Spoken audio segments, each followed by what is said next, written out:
Bismillahirrahmanirrahim. Bismillah.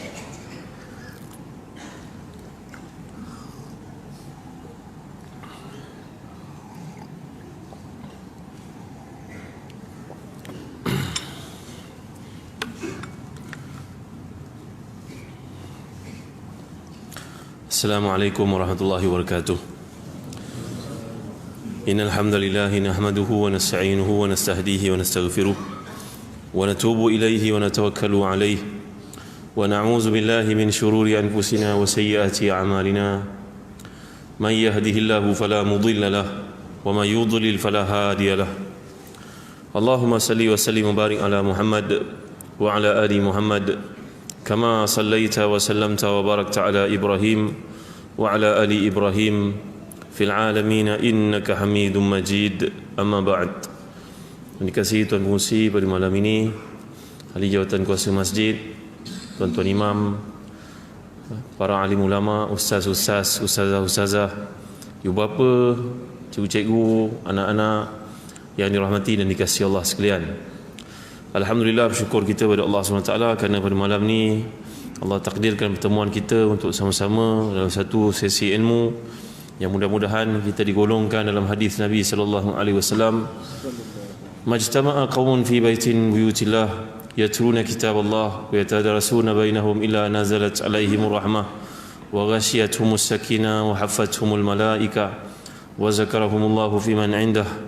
Dalam hadis Muslim menceritakan bahawa keutamaan datang ke majlis ilmu ini iaitulah tidaklah berhimpun satu golongan di rumah Allah untuk membincangkan ayatnya, mengkaji bersama-sama, melainkan Allah beri kepada mereka ni 4 kelebihan. Yang pertama, Allah Subhanahu Wa Taala memberi kepada mereka ni rahmat di sisinya. Yang kedua, Allah memberikan kepada mereka juga sakinah, iaitulah ketenangan. Yang ketiga, Allah SWT menjadikan para malaikat datang untuk menaungi mereka dan mendoakan untuk mereka. Dan yang terakhir sekali, mereka mendapat kemuliaan Allah dengan menyebut-nyebut nama mereka di sisi hamba-hambanya yang mulia, iaitu para malaikat. Apabila seseorang kita disebut namanya oleh orang tertentu, tentulah kita rasa bangga. Apatah lagi kalau yang menyebut nama kita ni punya kedudukan dan boleh memberikan sebahagian daripada keduniaan untuk kita. Contohnya pemimpin, contohnya orang kenamaan, orang berkedudukan, berpangkat. Ini kan pula kalau yang menyebut nama kita adalah Allah Subhanahu Wa Taala. Maka sepatutnya orang beriman menanti-nantikan peluang untuk menjadi golongan disebut namanya oleh Allah Subhanahu Wa Taala. Dan Allah beri kepada mereka ni ketenangan. Ketenangan dicari oleh manusia ramai yang tertipu dengan mencari pada harta yang banyak, tetapi mereka kecewa. Mencari pada orang-orang tertentu, mereka pun hampa. Meletakkan kepercayaan bahawa kebahagiaan itu datang dengan sebab pangkat, kedudukan, harta, akhirnya ramai yang merana dalam kehidupan mereka. Sebenarnya salah satu punca kebahagiaan adalah dengan datang ke majlis ilmu seperti yang disebut dalam hadis ini. Tajuk yang kita nak bincangkan malam ini adalah tajuk yang berkenaan dengan semua kita terlibat mencari rezeki, dan setiap kita mengimpikan dengan rezeki tersebut kita mendapat kebahagiaan.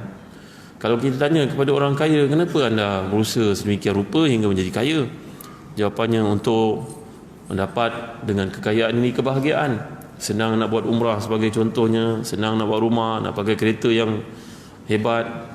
Kalau kita tanya kepada orang yang berkedudukan, mengejar pangkat dalam hidupnya, maka dia akan menjawab dia mencari kebahagiaan, sebenarnya kebahagiaan yang tak pada rezeki. Tapi apakah itu benar-benar rezeki yang dikehendaki oleh Allah Subhanahu Wa Taala dan tenang padanya hati yang orang yang berkenaan? Maka sebenarnya Islam datang untuk menyempurnakan tajuk rezeki ini di bawah satu topik yang sangat hebat, namanya keberkatan. Kan itu kita akan lihat ayat-ayat Allah Subhanahu Wa Taala mengungkapkan perkara ini untuk orang-orang beriman faham. Antara lain Allah SWT menyatakan dalam surah Al-A'raf, a'udzubillahi minasyaitonir rajim, walau anna ahlul qura amanu wattaqaw lafatahna 'alaihim barakatin minas sama'i wal ard. Kalaulah penghuni sesuatu tempat itu beriman, bertakwa kepada Allah Subhanahu Wa Taala, beramal saleh, maka kami akan bukakan untuk mereka pintu-pintu keberkatan di langit dan juga bumi. Jadi kata Imam Al-Fakhrazi mentafsirkan ayat ini, mengatakan bahawa pintu-pintu keberkatan dari langit adalah hujan, kesuburan yang turun dengan air itu.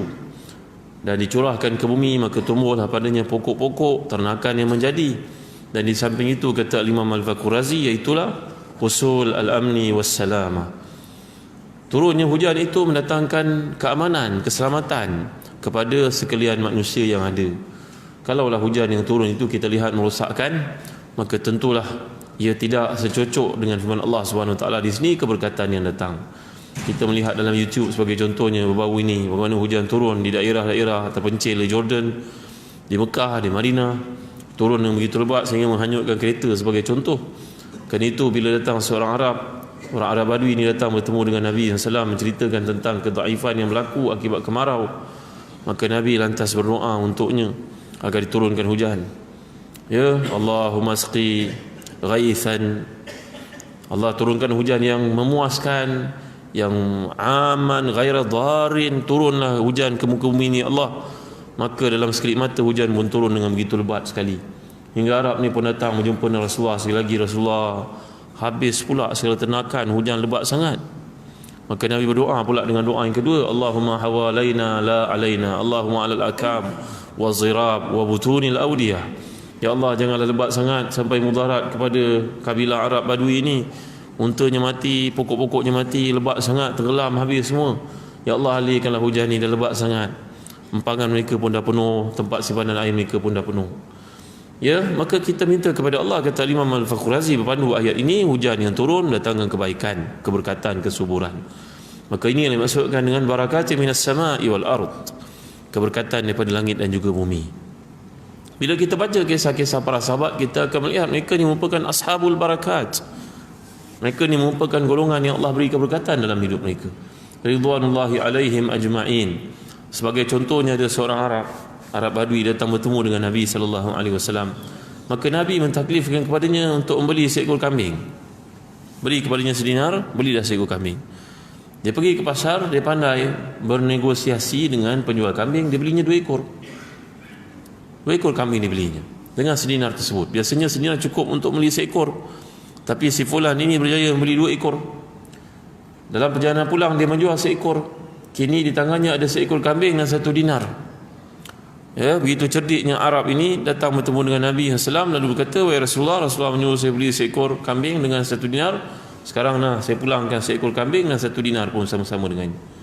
Maka Nabi pun mendoakan untuknya, Allahumma barik laka fi safqatika. Ya Allah, berkatilah, wahai Tuhan, berkatilah Allah ini pada perniagaannya. Maka kata orang Arab ini kemudian berpindah ke Kufah. Tanah-tanah, debu-debu tepi jalan itu pun dijual, pun jadi orang paling kaya di Kufah. La ilaha illallah Muhammadur Rasulullah. Masya Allah, tabaraka wa ta'ala. Itu juga ada seorang sahabiah namanya Ummu Sulaim radhiyallahu anha. Dia kematian suami dalam keadaan kafir. Maka dia pun berkahwinlah dengan seorang lelaki saudagar, seorang pedagang namanya Abu Talha. Sebelum itu dia sudah punya anak dengan suami terdahulu yang dihantar kepada Nabi untuk duduk dengan Nabi, menjadi khadam kepada Nabi kita Muhammad sallallahu alaihi wasallam. Namanya Anas bin Malik. Anas bin Malik. Nabi suka bergurau dengan Anas ni, manggilnya dengan nama Unais. Unais ni kalau kita belajar bahasa Arab dia tasghir. Kalau kita kata kitab besar, kitab kecil kutaib. Gitu kan. Kalau kita kata Ahmad, Humaid, dia punya tasghir dia. Hasan, tasghir dia Husain. Ini adalah kalimah-kalimah yang dipanggil sebagai bergurau, berjenaka, mengambil hati. Ya, dan kadang-kadang ada maksud ihanah juga, penghinaan. Tapi Rasulullah manggil Anas ini nama Unais. Maka ibunya itu berkahwin dengan suami yang baru namanya Abu Talha. Dapat anak, anaknya wafat semasa kecil. Ya, dan peristiwa ini masyhur dalam hadis yang sahih riwayat Bukhari dan juga Muslim.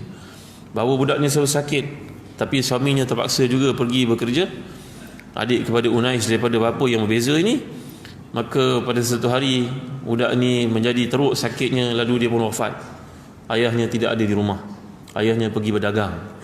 Tatkala ayahnya pulang, dia bertanya kepada isteri itu, apa yang berlaku kepada anak kita? Dia sedang berehat. Wahai suamiku, tenang, hatinya lapang suami tersebut. Maka dia pun mempersiapkan dirinya, menghias dirinya.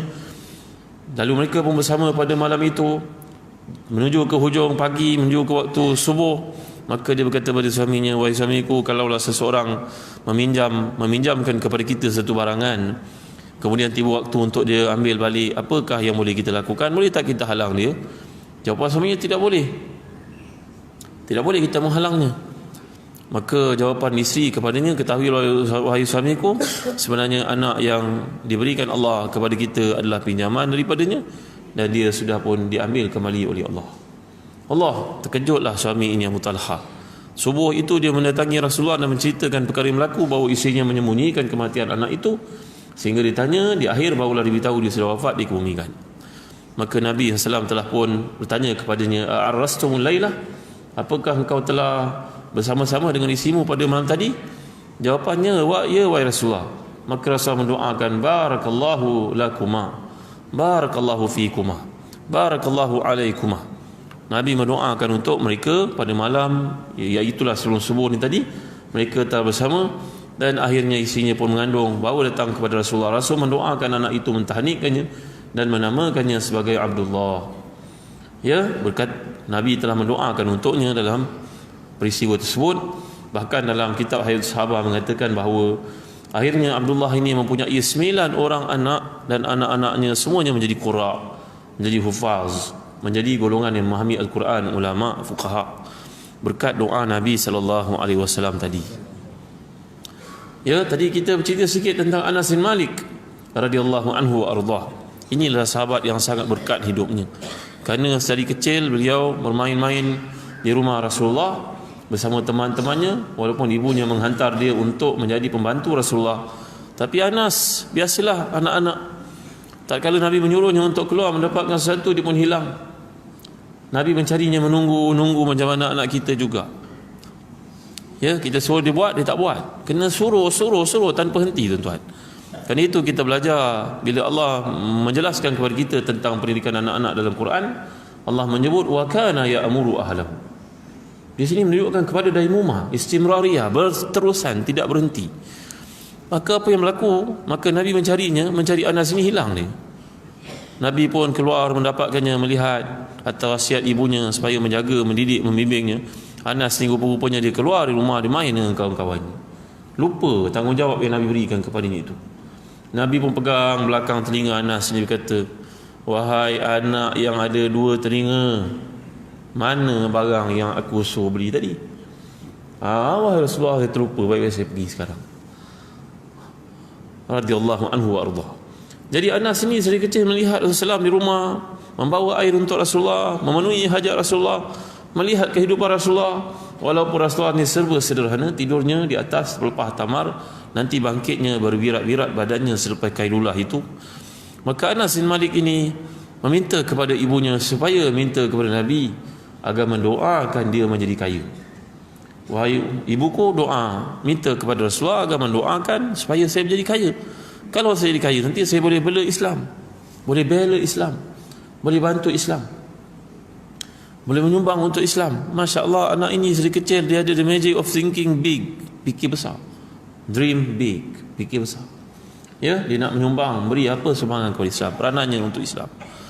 Maka ibu ni tanpa berlengah menyatakan hasrat anak, berkata kepadanya, kepada Rasulullah, wahai Rasulullah, Anas ini ingin jadi kaya, ingin jadi orang hartawan, ingin memberi untuk Islam, macam Abdurrahman bin Auf, macam Uthman bin Affan, macam selain mereka berdua. Allahu Akbar, Masya Allah, Tabaraka wa Ta'ala. Maka Nabi SAW tidak berlengah, datang ke rumah Anas ini. Pada waktu itu Ummu Saim mengambil wuduk, menghadap ke kiblat dan mendoakan untuk Anas bin Malik dalam hadis sahih riwayat Bukhari Muslim. Dan saya nak pesan tuan-tuan supaya ajarlah doa ini kepada anak-anak kita, menantu-menantu kita, terutamanya bila kita melihat mereka ni sentiasa berada dalam kesempitan, tak keluar-keluar di masalah-masalah keuangannya, meminjam untuk membayar hutang terdahulu. Bila nak selesai hidup ini? Betul tak tuan-tuan? Meminjam untuk menutup lubang hutang sebelum itu. Bila nak selesai? Kambus lubang untuk tanam lubang yang lama. Ya, gali lagi. Tak selesai masalah hutang ini. Bila nak selesai masalahnya? Maka tuan-tuan dimuliakan Allah sekalian, Nabi mendoakan untuk Anas bin Malik, dan kita amalkanlah doa ni setiap kali kita ingat kepada Allah Subhanahu Wa Taala. Tak kira waktu duha ke, lepas sembahyang ke, lepas subuh ke, lepas zuhur ke, qiyamul lail ke, doa ni pendek je tuan-tuan. Dalam hadis sahih riwayat Bukhari dan juga Muslim, saya tukarkan siap-siap untuk diri kita sendiri. Cuba tuan-tuan ikut saya baca doa ni. Allahumma akthir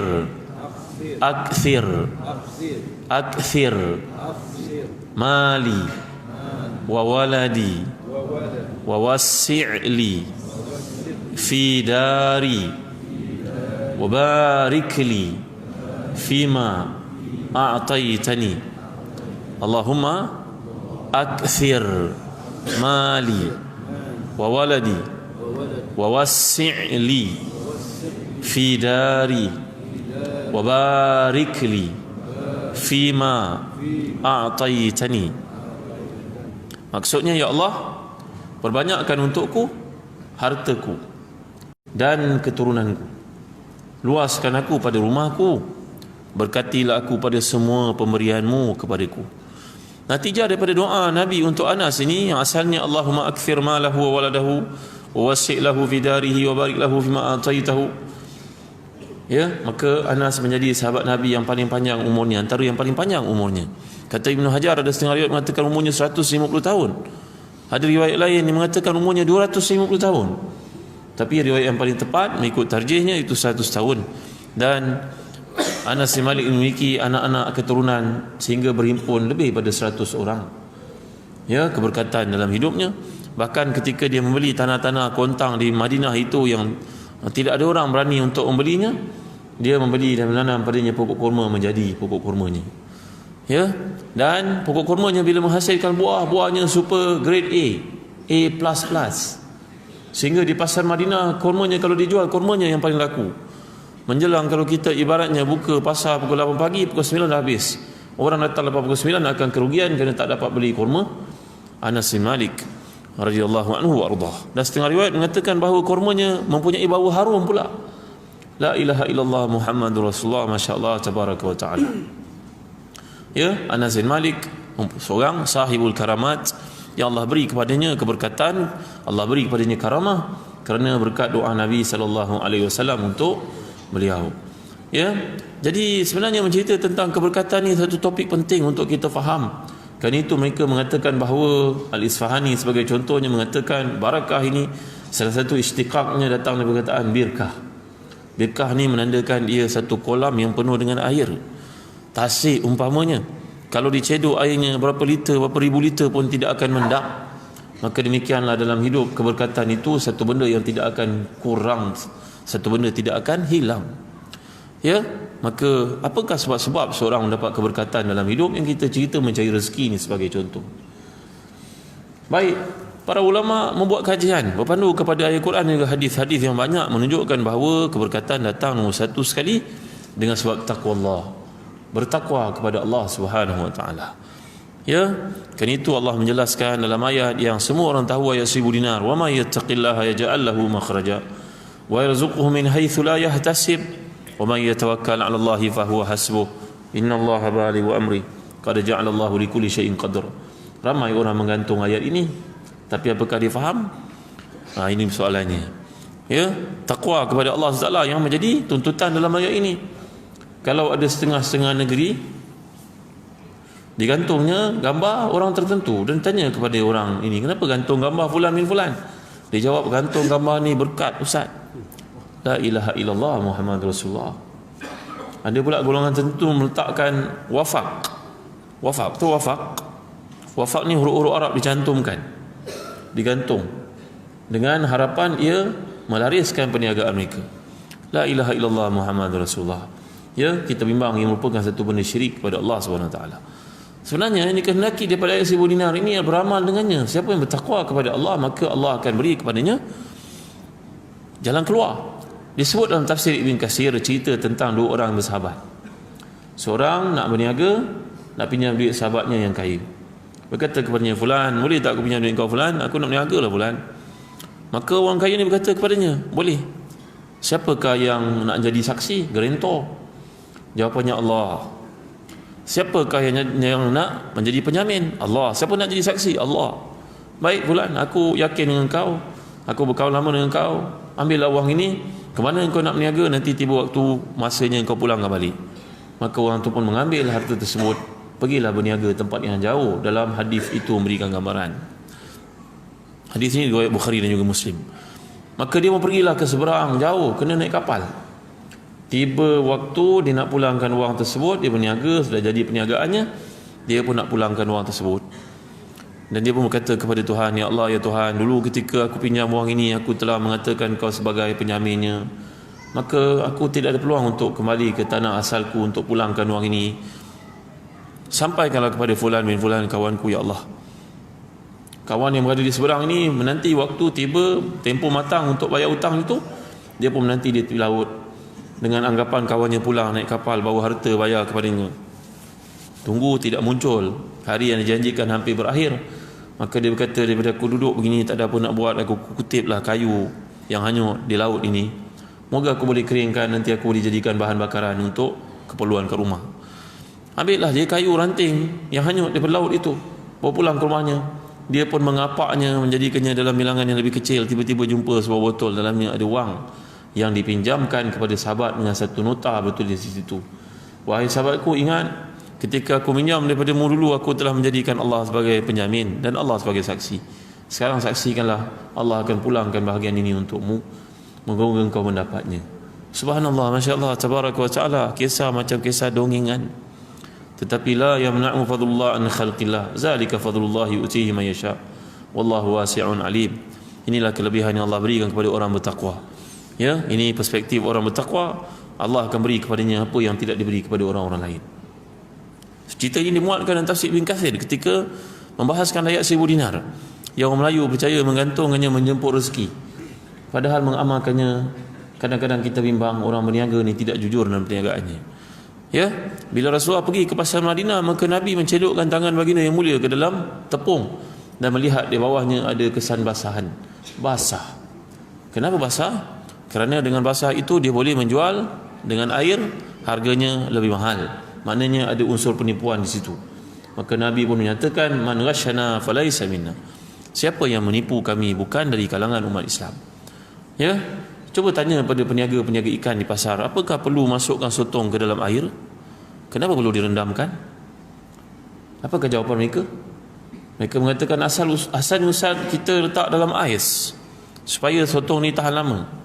Tapi lama kelamaan ais pun cair, maka jadilah sotong ni berendam dalam air. Kalau itu jawapannya memuaskan.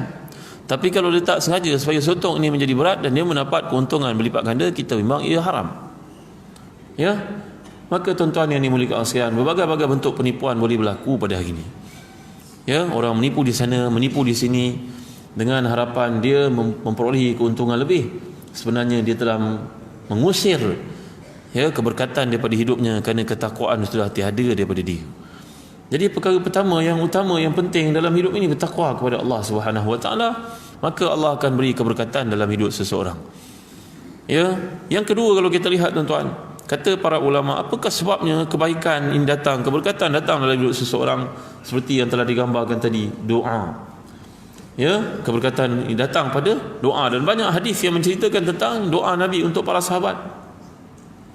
Contohnya bila para sahabat berkumpul dalam perang Khandaq, ramai-ramai mereka tidak makan, tak ada makanan untuk mereka. Maka Nabi SAW mendengar mereka bernasyid, lalu Nabi pun menyambung nasyid mereka itu. Ya, Nabi tidak menasyid. Ya, Nabi bukanlah seorang penyair. Maka Nabi menyambung dengan ayat yang cukup indah.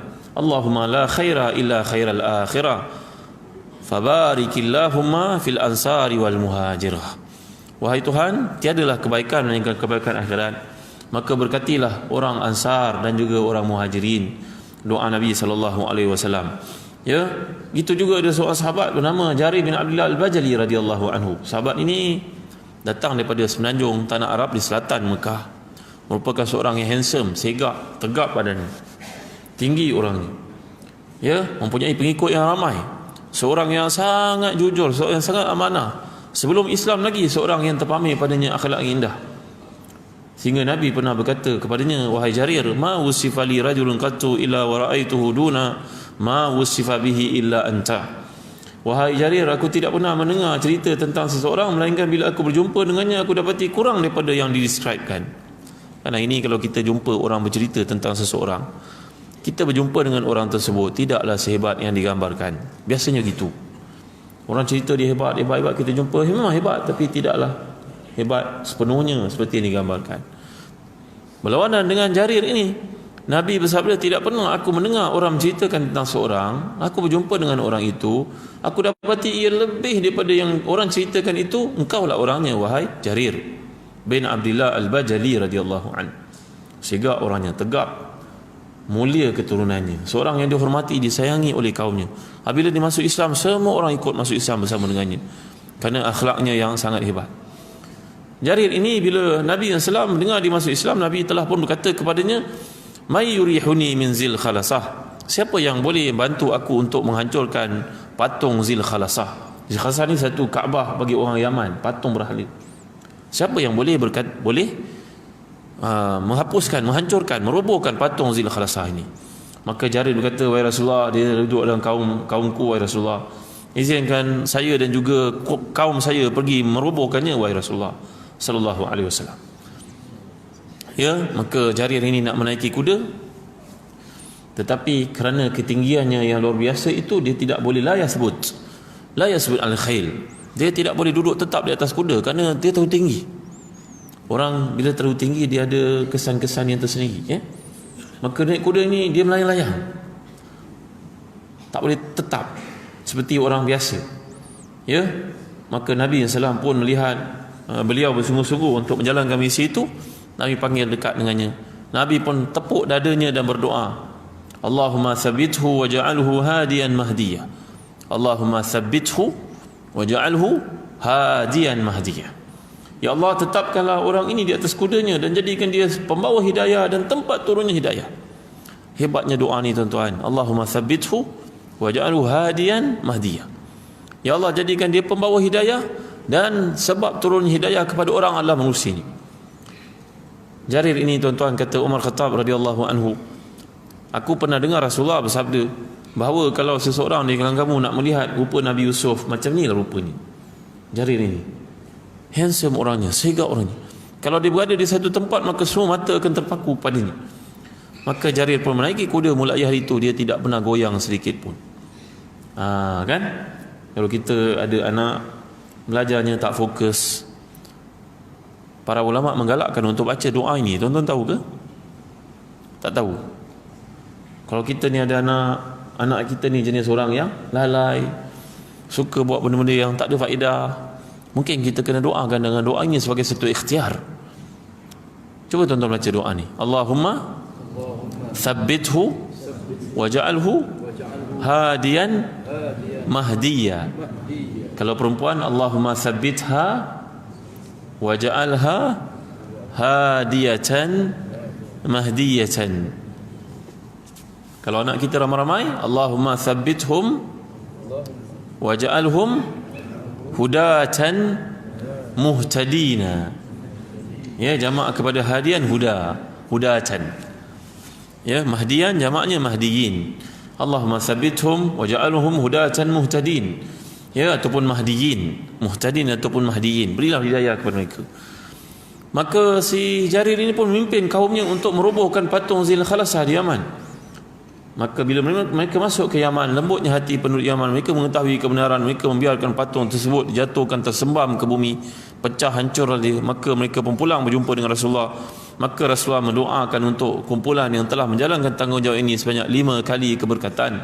Kata perawi hadis, kesan doa Nabi untuk keberkatan ini mengalir sampai kepada keturunan mereka. Berapa keturunan selepas itu mendapat keberkatan doa Rasulullah sallallahu alaihi wasallam. Ya, jadi dalam hidup ni tuan-tuan dimuliakan sekalian, jangan lupa berdoa untuk anak-anak kita. Doakan untuk mereka tanpa henti-henti. Sekurang-kurangnya lepas sembahyang kita baca doa untuk mereka. Rabbana hab lana min azwajina wa dhurriyyatina qurrata a'yun waj'alna lil muttaqina imama. Doa ini minta kepada Allah untuk pasangan kita, anak-anak kita, zuriat kita menjadi penyejuk mata memandang. Jadi kita ini pemimpin kepada orang bertakwa. Kita tak mahu jadi pengikut, kita nak jadi pencetus. Kita tak mahu jadi orang biasa, kita nak jadi orang luar biasa. Ya, inilah maksud yang dikehendaki oleh Allah, kata Imam Qurtubi dalam tafsirnya. Baik. Ya, ada banyak doa yang Rasulullah SAW dinukilkan dalam kitab-kitab hadis. Sebagai contohnya dalam Musnad Ahmad, ketika sepupu Nabi namanya Ja'far bin Abi Talib terkorban dalam peperangan Mu'tah. Peperangan Mu'tah ni satu perangan yang hebat. Umat Islam berapa ribu orang nak menentang 200,000 tentera Rom. Umat Islam bilangannya tak sampai 4,000 pun tuan-tuan. Nak menentang tentera Rom yang bilangannya 250,000 lebih. Maka Nabi telah menggalaskan tanggungjawab itu, pertamanya untuk dipegang oleh Zaid bin Harisah. Kalau Zaid bin Harisah wafat, mati syahid, tempatnya digantikan oleh Ja'far bin Abi Talib. Kalau Ja'far juga mati, maka tempatnya digantikan oleh Abdullah bin Rawahah. Kalau ketiga-tiga general ini mati, tanggungjawab kamu sendiri untuk pilih siapa yang layak menggantikan yang terakhir itu. Nabi mengetahui perkara yang Allah khabarkan, wahyukan kepada baginda bahawa tiga-tiga ini akan terkorban syahid. Maka umat Islam telah pun memilih Khalid Al-Walid yang baru masuk Islam pada masa itu, berbekalkan semangatnya, kepahlawanannya, kesungguhannya. Maka dia nanti menjadi general yang keempat yang telah membawa kepada umat Islam satu kemenangan bentuk yang baru, ya, menang dari sudut moral dan psikologi. Maka ketika jatuhnya Ja'far ini, Nabi melihat, Nabi mengatakan bahawa Allah telah menggantikan untuk Ja'far ini, kedua tangannya ditebas dengan pedang. Maka Allah menggantikan untuknya ada Ja'far At-Tayyar. Allah beri untuknya sayap untuk dia berlega-lega terbang dalam syurga. Maka Nabi pun datang mengunjungi isterinya. Anak-anaknya masih kecil. Seorang yang sulung bernama Abdullah, ya, Abdullah bin Ja'far.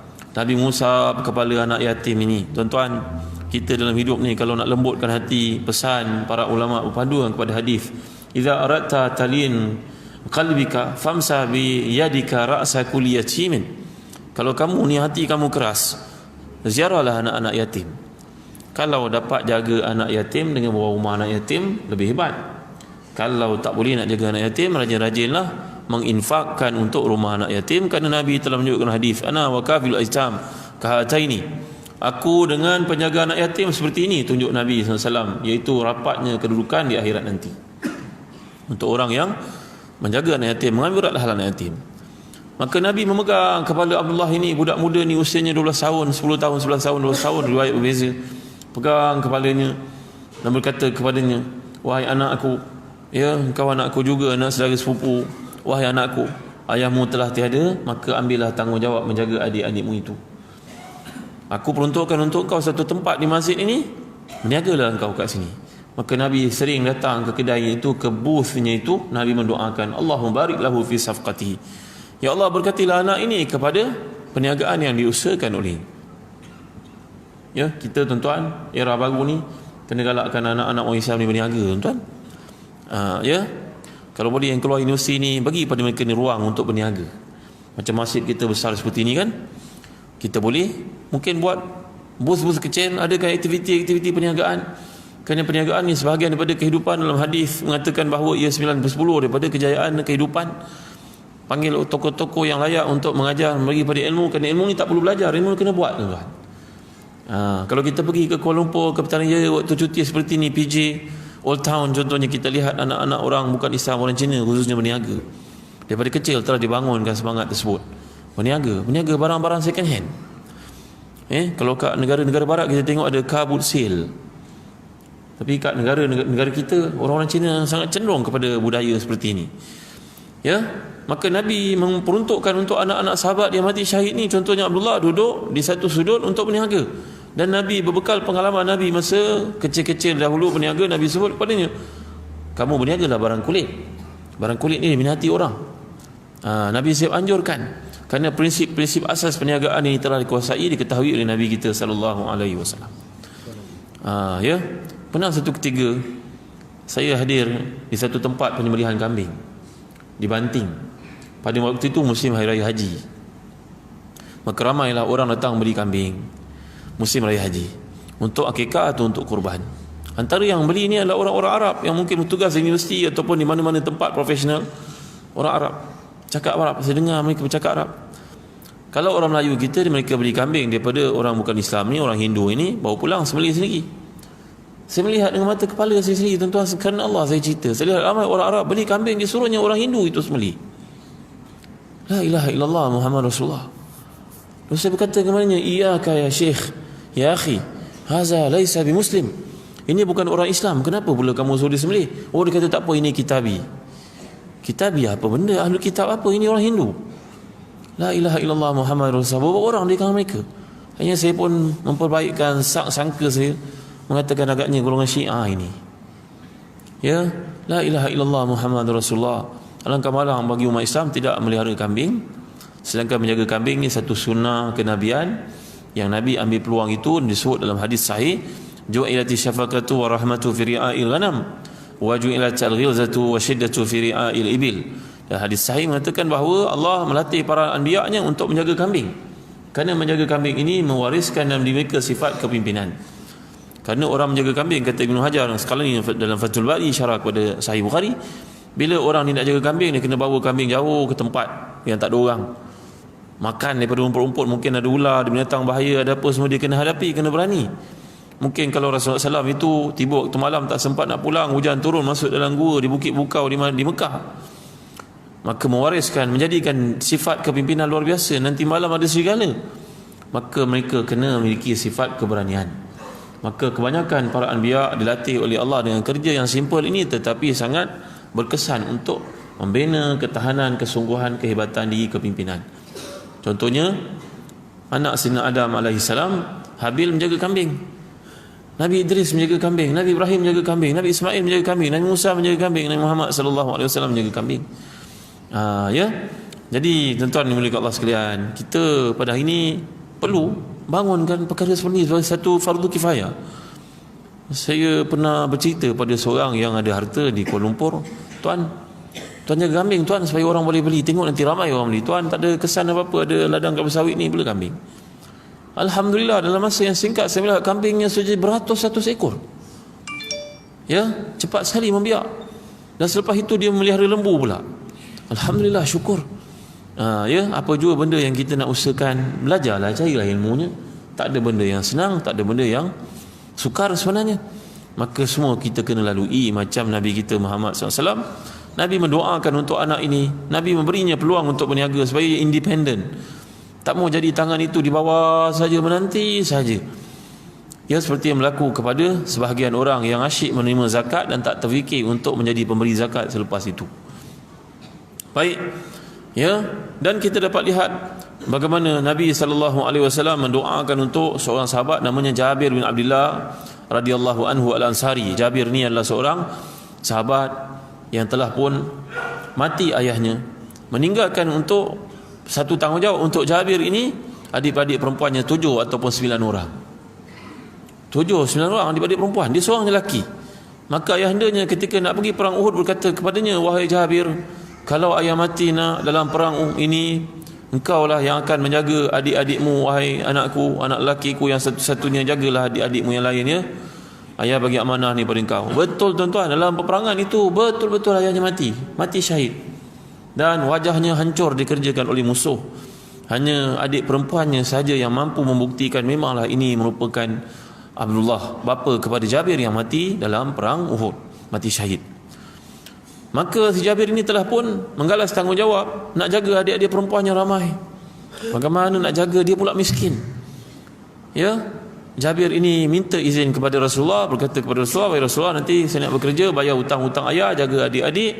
Kalau Rasulullah izinkan, nanti saya nak gali semula kubur ayah saya dan menanamnya seorang diri.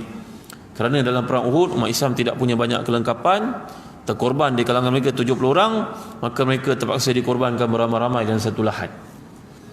Ya, maka Jabir minta kepada Rasulullah SAW, kalau dapat diasingkan kubur ayahnya, biar dia disemadikan seorang diri. Tak sampai hati melihat ayahnya berhempap-hempap dalam satu lahat itu. Ya, berkumpul beramai-ramai. Rasulullah benarkan. Beberapa bulan lepas ayahnya dikebumikan itu, Rasulullah benarkan galikan kubur para sahabat itu. Dan dalam meletakkan kubur para sahabat ini, Rasulullah telah pun mendahulukan sahabat yang paling faqih, paling alim untuk disemadikan terlebih dahulu. Kemudian yang kurang sikit ilmunya, yang paling berilmu didahulukan. Penghormatan untuk orang yang hafaz Quran. Kalau berlaku peperangan, kalau mereka mati sebagai syuhada, keutamaan untuk dikebumikan adalah yang mula-mula, yang paling banyak hafazannya, yang paling banyak ilmu.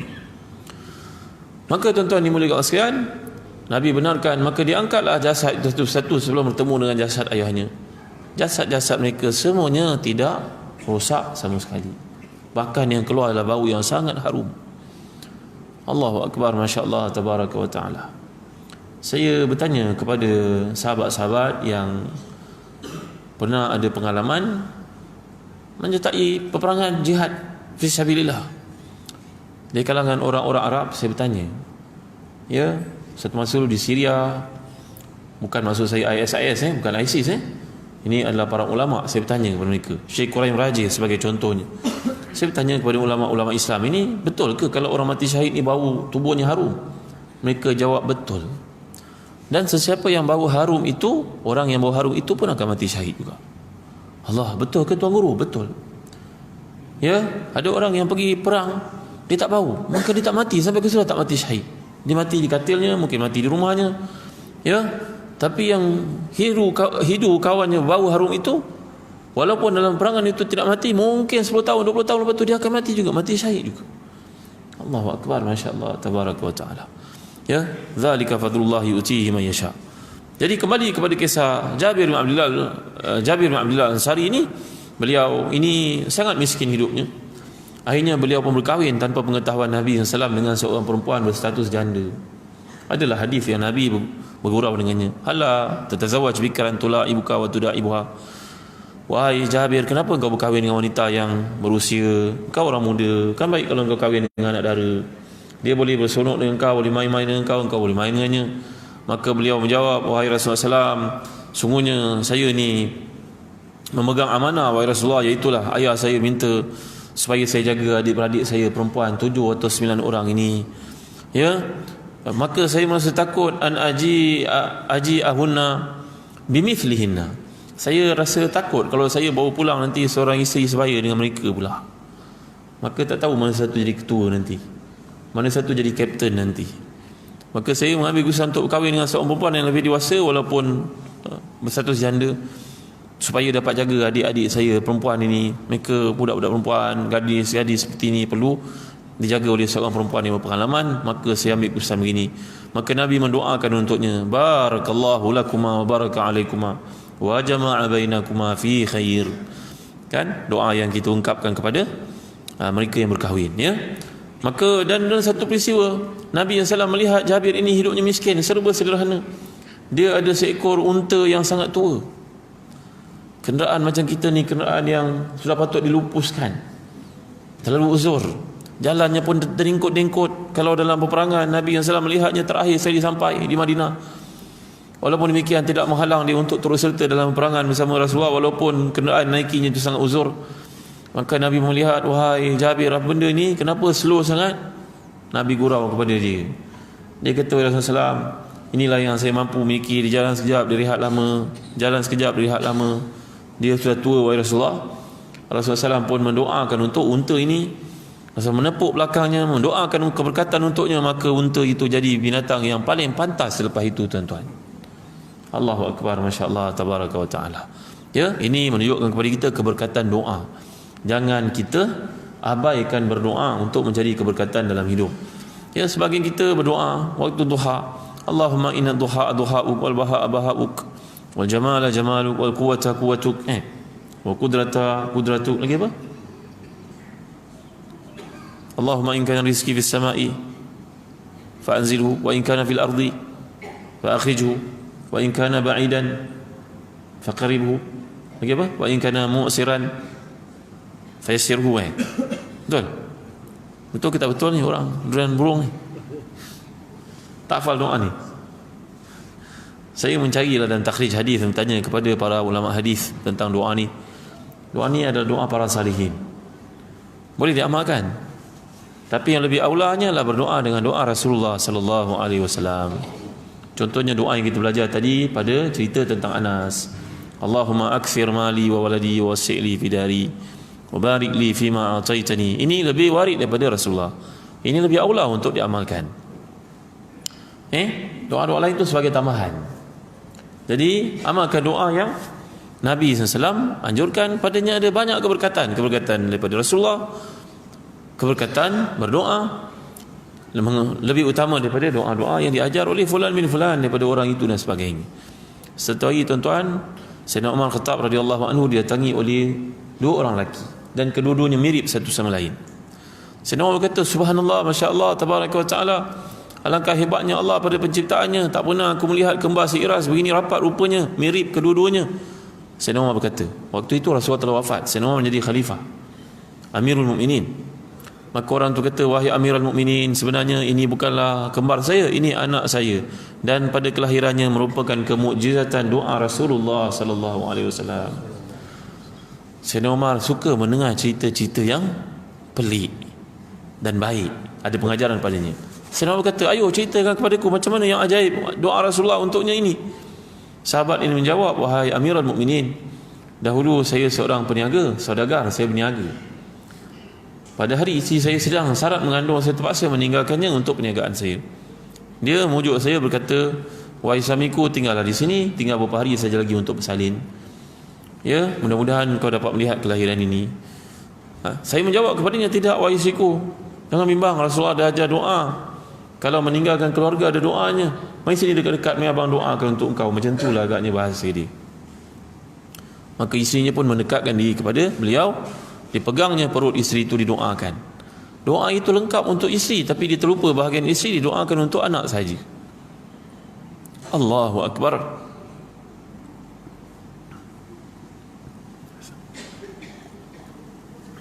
Selepas mendoakan untuk isterinya itu, untuk anaknya itu, terlupa bahagian untuk isterinya, dia pun beredah pergi meneruskan perniagaan dia. Apabila dia pulang ke rumahnya, selepas itu alangkah terkejutnya melihat ramai keluarga menanti, seolah-olah ada benda besar nak beritahu kepadanya. Dan memang benda besar dia beritahu kepadanya.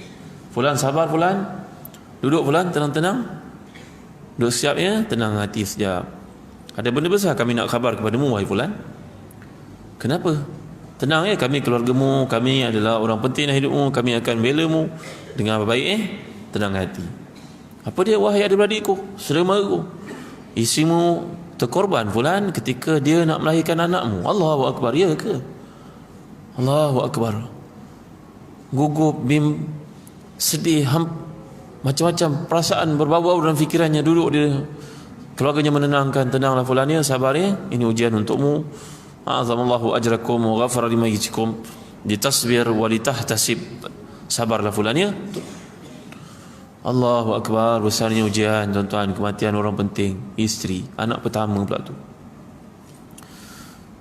Boleh tak bawa aku ke kuburnya sekarang? Mereka pun bawa. Dia ikut pergi. Sampai di kubur isteri itu, alangkah terkejut dia untuk kali kedua tuan-tuan. Kubur isterinya berasap tuan-tuan, berasap. Allahu Akbar. Apa pula berlaku ni ya? Wahai sekalian yang hadir, janganlah buruk sangka kepada almarhumah, kerana dia seorang yang salihah. Sembahyang malamnya, tahajudnya, Qurannya, kebaikannya, sedekahnya, sebuah apa semua yang dia buat, tidak pernah aku tidak redha padanya. Kenapalah begini keadaannya? Maka dia pun minta fatwa daripada para sahabat yang ada. Adakah dibenarkan untuknya menggali kubur tersebut? Para ulama mengharuskan menggali kubur dengan tujuan mengelakkan satu kemudaratan berlaku. Mungkin gunung berapi, mungkin banjir yang menenggelamkan, mungkin tanah retak, mungkin terpaksa buat pembangunan di situ. Fatwanya dibenarkan untuk digali. Maka tuan-tuan, mereka benarkan untuk digali. Alangkah terkejutnya mereka untuk bila menggalinya sampai ke dasar kubur, posisi kedudukan si mayat sudah berubah. Dalam keadaan lututnya tegak, dan ketika mereka melihat lutut itu, alangkah terkejutnya melihat di bawah lutut itu putera itu hidup, bayi itu hidup. Allah, anak aku hidup engkau. Ni peluknya. Allah, anakku. Allahu Akbar. Rupa-rupanya Allah berikan signal bahawa engkau masih hidup. Mereka menyangkakannya mati bersama ibu ketika nak dilahirkan. Ya, kita baru-baru ni mungkin tengok kat Palu berlaku gempa bumi kan. Ya, orang semua terkejut melihat seorang bayi duduk dalam tanah. Berapa bulan duduk situ, berapa puluh hari.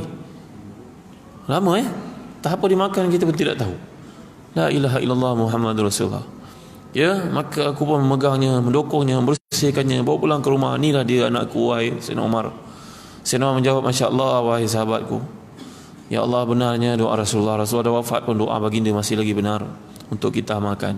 Allah sengaja melupakan kau bahagian untuk isterimu kerana ajalnya sudah sampai. Maka Allah lupakan kau akan bahagian isterimu. Engkau mendoakan untuk anak daripada doa Rasulullah, engkau kerat, terpotong doa tu.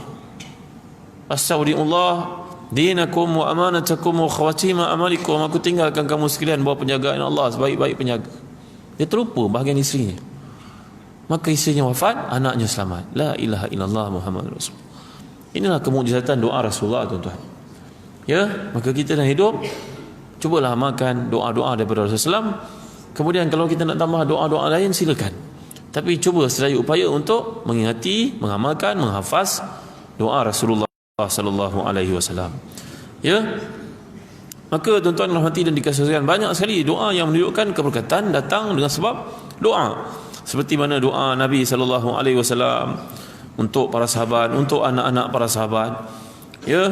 Maka tuan-tuan rahmati dan dikasihi sekalian, antara perkara ketiga yang menyebabkan datangnya keberkatan dalam hidup ini, satu boleh yang diusahakan, kata para ulama, iaitulah perkara ketiga yang disebut oleh para ulama dalam hidup ini.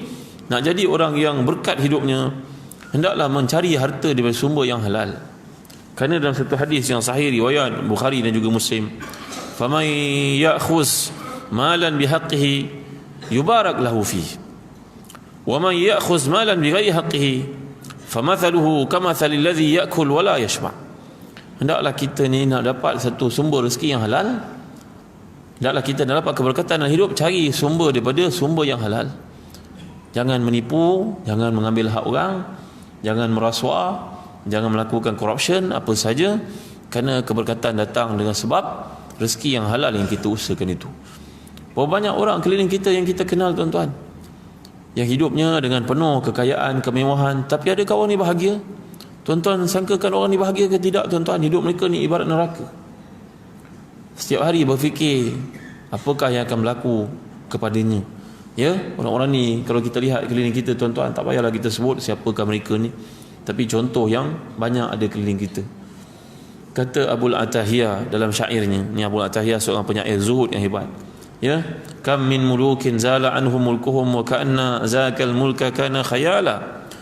Ya, ramai orang yang kamu lihat istana, bila istana ini besar-besar, tapi kemudiannya selepas itu kamu akan lihat istana itu ditinggalkan, menjadi sebab pergaduhan, pertaruhan, perkelahian.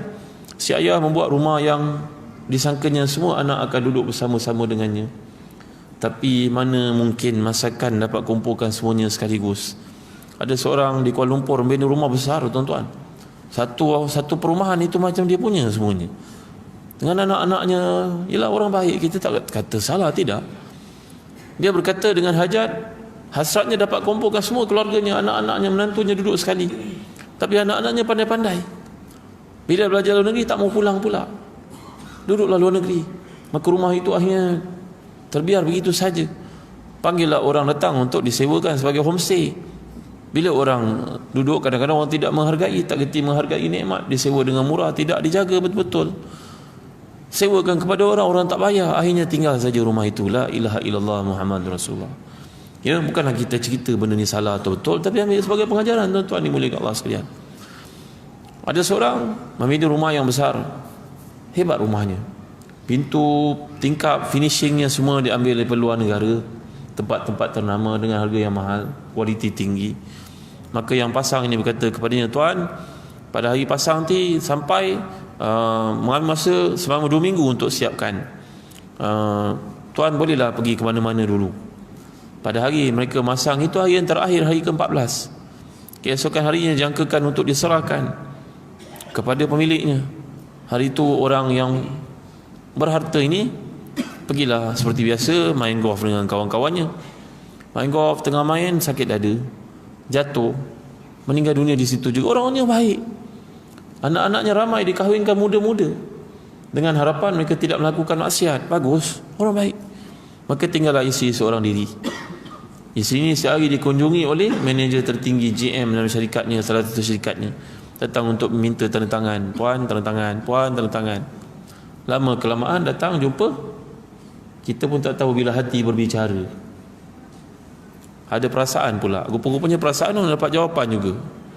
Ya, adab orang lelaki ni kalau nak berdepan situasi tersebut. Ya, diajar oleh Allah, wa aknantum fi anfusikum anna alimallahu annakum kuntum. Allah gambarkan dalam Quran, kalau orang ini merasa jatuh hati kepada seseorang perempuan, maka bolehlah digunakan ayat kinayah. ayat-ayat ta'rid, ayat-ayat yang bentuk kata-kata yang memujuk. Puan, saya lihat kehidupan puan ni ada kurang sikit, saya boleh sempurnakan. Orang lelaki yang baik, ayatnya baik, diajar oleh para ulama kan, pandu kepada ayat Al-Quran ni. Dan surah Al-Baqarah menceritakan tentang kematian seorang suami, walladzina yatawaffawna minkum wa yadharuna azwajan yatarabbasna bi anfusihinna arba'ata ashhurin wa ashra, cerita tentang kematian kan. Ia satu bicara yang bersifat dinamik tuan-tuan, tak boleh diketepikan. Kita pun tak tahu tentang ini kalam terakhir saya pun tidak tahu.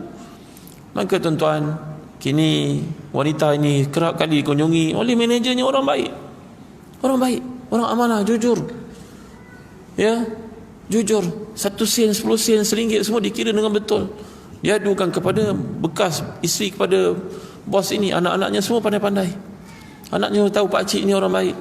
Jumpa selalu jatuh hati, berkahwin. Rupa-rupanya penat bos bekerja dahulu untuk diwariskan syarikat-syarikat kekayaannya kepada orang paling amanah di bawah didikannya. Allah, bagusnya. Apa nak salah pula tuan-tuan? Salah ke? Inilah hakikat dalam kehidupan, ya. Maka carilah rezeki daripada semua yang halal. Dan yang keempat, seseorang boleh mendapat keberkatan dalam hidupnya dengan sebab bisakhawati nafs. Kerana dalam satu hadis ketika Nabi bertemu dengan sahabat karibnya sebelum Islam lagi, cuma dia lambat masuk Islam, namanya Hakim bin Hizam radhiyallahu anhu. Hakim ni seorang yang bersahabat dengan Nabi, umurnya lebih tua daripada Nabi. Dia bersahabat dengan Nabi bersama Abu Bakar Siddiq radhiyallahu anhu. Tapi hidayah itu Allah yang beri. Dia masuk Islam agak lambat ketika pembukaan kota Mekah tahun ke-8 Hijrah. Beliau masuk Islam lambat. Maka dia merasa sangat rugi di atas kelambatannya masuk Islam. Dalam satu pengalaman ketika Nabi mengagihkan harta peperangan ghanimah, maka Nabi bagi kepadanya unta. Ada setengah orang mengatakan kambing. Maka diminta lagi. Akhir sekali Nabi memberi kepadanya 100 ekor dalam hadis sahih riwayat Bukhari dan juga Muslim. Ya, maka Rasulullah memberi kepadanya begitu banyak. Kemudian akhir sekali Rasulullah berkata, innal mala khadiratun hulwatun, faman akhazaha bi sakhawati nafsin burika lahu fi, wa man akhazaha bi israfi nafsin lam yubarak lahu fi, fakana kalladhi ya'kul wa la yashba' wal yadu uliya khairum min sufla. Nabi berkata kepada Hakim bin Hizam ini, siapa yang ambil harta ini dengan tujuan untuk memberi, membantu orang lain kelilingnya, maka Allah akan menambah lagi untuknya. Ada banyak contoh keliling kita tuan-tuan. Orang yang memberi ini dia tidak akan kurang. Ma nafadat malu ma nafada malu min sadaqah. Sedekah tidak akan mengurangkan harta, dia akan menambah lagi. Yang menjadikan harta kurang adalah masuk skim cepat kaya. Kan? Yang menjadikan harta itu hancur kerana pengurusan orang-orang jahil, kerana membuat pembaziran, buat benda yang tak sepatutnya. Maka si Hakim bin Hizam ini Nabi pesan kepadanya, kalimah itu masuk dalam fikirannya. Dan tuan-tuan, kadang-kadang ada manusia ni tuan-tuan, dia dengar Allah beri kepadanya percikan iman itu, spark dalam hidupnya tuan-tuan. Maka Hakim bin Hizam mendengar ayat itu menjadi satu panah kepadanya, halilintar buatnya. Nabi bersabda, wahai Hakim, aku beri kepadamu harta ni, kamu tidak akan pernah puas wahai Hakim. Ingatlah, siapa yang ambil harta ni dengan niat untuk bisakhawati nafsin, dia nak beri kepada orang lain, bantu orang lain, menggunakannya pada jalan yang betul, maka Allah akan berkati dia, tambah kehidupannya. Tapi kalau dia ambil kerana tamakkan, tak puas-puas, nanti dia tidak akan pernah mencukupi. Lalu dia jadi ibarat seseorang yang makan tetapi tidak kenyang-kenyang, dan tangan yang di atas lebih baik daripada tangan di bawah. Mulai hari itu Hakim bin Hizam ini tidak mengambil apa-apa daripada pemberian orang lain dalam hidupnya, sehingga bila terlibat peperangan pada zaman Umar Khattab radhiyallahu anhu pun pengagihan ghanimah diberikan oleh Umar, dia tidak mengambil bahagiannya. Maka Sayyidina Umar terpaksa membuat satu deklarasi dengan berkata, ketahuilah oleh sekalian kamu, semua orang telah mengambil bahagiannya kecuali Hakim. Aku beri kepadanya, dia tidak mahu mengambilnya, supaya ini menjadi saksi di depan Allah besok, di depan kamu semua, harta ini milik Hakim, dia tidak mahu ambil. Begitu berkesan hati orang ini mendengar pesan daripada Rasulullah sallallahu alaihi wasallam. Ada satu kisah tuan-tuan, kisah Asma'i. Asma'i ini seorang ahli bahasa Arab yang terkemuka. Ya, beliau ni pergi ke satu tempat di Kufah, bertemulah dengan seorang Arab Badui. Arab Badui ini mendengar tentang Islam, dia tak pernah dengar tentang Quran. Dia sedang menaiki unta, dia tanya pada Asma'i, engkau daripada kabilah apa? Jawapan Asma'i, Asma'. Oh, engkau Asma'i lah. Aku dengar orang semua masuk Islam. Apa itu Islam? Quran itu kalamullah. Cuba bacakan sedikit tentang kalamullah. Maka Asma'i membaca ayat Az-Zariyat sampai kepada ayat surah Az-Zariyat sampai kepada ayat wa fis samaa'i rizqukum wa ma tu'adun. Di langitlah rezeki kamu dan apa yang dijanjikan untuk kamu. Arab ni dengar tuan-tuan, Arab Badui ni menangis tuan-tuan dengan ayat itu. Tanpa berlengah lagi, dia ambil pedangnya, dia sembelih untanya tuan-tuan. Ni kesan ayat yang dibaca pada waktu yang betul tepat kena pada mata hatinya, berubah dia, yakin dia dengan janji Allah, dia sembelihnya. Unta dia yang merupakan satu-satunya kenaan yang dia ada tuan-tuan, dia sembelihnya. Maka daging itu di siang-siang di situ juga dia bagi kepada semua orang dan pedang dia sendiri pun dibuangnya. Dia kata aku yakin pada ayat Allah ni bahawa Allah punya rezeki untuk kita. Buat apa kita nak fikir sangat? Kenapa kita susahkan diri kita dengan buat benda yang kita tidak mampu? Allahu Akbar, Masya Allah, Tabaraka wa Ta'ala. Ya, begitu sekali tawakalnya kepada Allah SWT. Maka masa berlalu, bertahun-tahun kemudian Asma'i pergi menunaikan ibadah haji. Dan dia pergi bersama rombongan Harun Ar-Rasyid, khalifah yang terkemuka dalam dinasti Abbasiyah itu. Sampai ketika tawaf, dia jumpa Arab Badui yang masuk Islam dengan sebab mendengar bacaan surah Az-Zariyat itu. Arab itu menegurnya, wahai Asma'i, cuba engkau baca lagi ayat Quran yang lain. Maka Asma'i terus baca lagi ayat yang lain lanjutan daripada surah Az-Zariyat ini. Tuan-tuan, Arab ini pun menjerit dia, bertakbir dia, bertalbiyah dia, bersubhanallah dia. Akhirnya dia pun mati tuan-tuan yang rahmati dan dikasihi Allah sekalian. Berkesan. Orang-orang sendiri mendengar ayat Allah SWT, mendengar hadis, berkesan dalam hatinya. Alam ya'nil ladzina amanu an takhsha'a qulubuhum li dzikrillah wa ma nazala minal haqq. Orang-orang begini hatinya begitu lembut, mudah subur untuk mendengar kebaikan. Maka diceritakan bahawa Hakim bin Hizam ini hidupnya memberi dan tidak lagi menerima. Apa sahaja yang layak untuknya pun tidak diambil. Dia beri kepada Islam. Kerana keyakinannya tadi, keberkatan datang dengan sebab memberi, dan itulah yang berlaku kepada beliau. Terhitung salah seorang sahabat yang sangat kaya. Kita boleh lihat keliling kita tuan-tuan, orang yang beri ni hidupnya tak pernah miskin tuan-tuan. Saya pergi ke satu tempat yang terpencil di Sabah. Cerita orang begini saya tak sebut pada tuan-tuan lah, siapa namanya tak perlulah tuan-tuan ya. Saya ke Sabah, melihat satu masjid sebesar masjid tuan-tuan ini. Apa nama masjid ini? Katalah masjid ini namakan Masjid Abdullah. Kenapa nama kat luarnya lain? Ustaz Abdullah ni ustaz lah seorang dengan kami ustaz. Apa saja berlaku kat masjid ni dia bertanggungjawab. Kipas yang rosak dibetulkan, kapetnya kena hujan basah digantikan, tandasnya tersumbat diusahakan, simen depannya licin, orang datang jatuh, orang tua jatuh, licin ditukarkan marble-nya, tile yang bagus supaya tak licin. Gaji imamnya tak cukup, dia bayarnya. Dengan kenapa si imam ni tukar, tak apa saya bayar gajinya. Hebat orang ni. Bukan sedikit nilai wang ataupun harta yang diinfakkan untuk masjid ini dan masjid-masjid yang lain juga. Tapi masjid ni perhatian utama dia ustaz kerana dia suka masjid ni. Saya cubalah mendekati fulan ini tuan-tuan yang namanya Abdullah ni, saya sebut nama Abdullah cukup lah. Saya pun mendekatinya. Saya lihat dia seorang saudagar tuan-tuan. Kapal laut dia ada berapa buah. Kapal laut ini harganya berjuta-juta satu. Bukan murah-murah kapal laut, kapal besar. Gudang ikannya saja sebesar masjid ini, lebih besar lagi. Di Kalimantan ada lagi pula gudang ketamnya pula, gudang udang galahnya pula. Dia berasal dari Kalimantan, orang Bugis. Dapat kedatangan Malaysia kerana daripada kecil bapanya mati, dia migrate ke Sabah, duduk di Sabah. Tak sekolah, tak ada peluang untuk sekolah. Daripada 9 tahun sampai umurnya 20 tahun. Maka orang Cina yang dia bekerja dengannya itu menjadi sayang sangat kepadanya kerana kejujurannya. Bagi kepada dia sebuah kapal. Sekarang kapalnya ada 10 buah.